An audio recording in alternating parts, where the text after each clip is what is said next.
Fixed science or స్థిర రాశులు. ఆ స్థిర రాశులు ఏవో మనం ఇప్పుడు డిస్కస్ చేసుకుందాం. దాంట్లో ఫస్ట్ వన్ వచ్చేసి వృషభ రాశి, సింహ రాశి, వృశ్చిక రాశి. ఇవి 4 ఫిక్స్డ్ సైన్స్ అనమాట. వాటి క్వాలిటీస్ ఎలా ఉంటే తెలుసుకుందాం. వీళ్ళు ఏది ఆలోచించినా, ఏ థింకింగ్ స్టార్ట్ చేసినా, ఏ పని చేయాలనుకున్నా వాళ్ళ ఆలోచన విధానం కానీ, వాళ్ళ వే ఆఫ్ వర్క్ ప్రాసెసింగ్ కానీ ఫిక్స్డ్గా ఉంటుంది అన్నమాట, చేంజ్ అవ్వదు.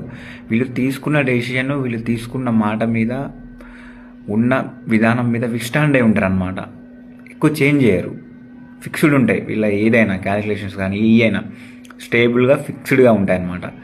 వీళ్ళని ఎక్కువ మంది ట్రస్ట్ చేస్తూ ఉంటారు, వీళ్ళకి సలహాలు కూడా తీసుకుంటూ ఉంటారనమాట.